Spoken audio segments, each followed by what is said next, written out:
I'm from Coventry. I've been born here, I work here, and I've lived here for the majority of my life. So to me, Coventry is such a great city. It's a fantastic place to live, work and study. It's full of diversity, opportunity, it's a resilient city, and the people of Coventry are passionate.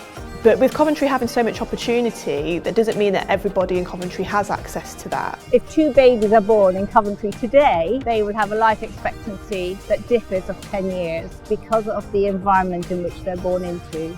The health inequalities that exist in Coventry are completely unacceptable and unjust. Quite often when people think about health, they think about the health services. They may sometimes think about physical activity or diet, smoking and drugs, etc. But actually the environment into which we're born, the houses that we live in, the education that we have, the jobs that we have, how secure they are, etc. All those things have a massive impact on our health. The Health Determinants Research Collaboration is a National Institute of Health Research funded initiative to try and make councils more research-based organisations. We want to work together to look at those determinants of health that actually address the wider health inequalities.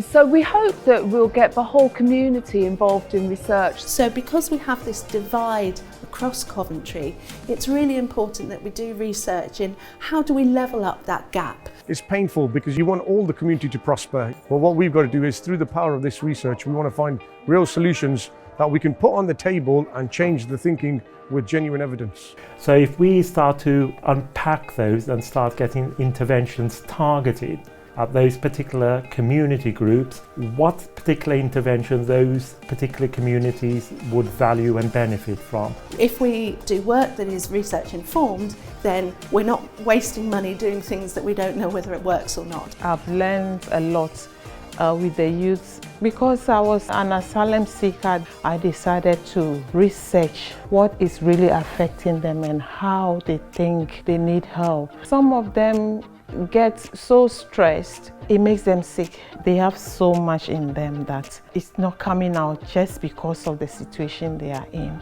We need to know what lived experience is. We need to know what the challenges are. Otherwise, you have a very top-down approach. You have services, you have policies that are not working for local people, and it's local people who are the experts in how they live. It is a struggle often for the voluntary sector to develop the expertise in this area with limited resources. So to be able to get support around that, to develop that, we think will have a really big impact on what we do going forward. If I am in a job, then I am contributing to the economy. Besides that, I get to put food on my table. So when we improve the state of these services, people feel empowered, people feel included, people feel like they belong.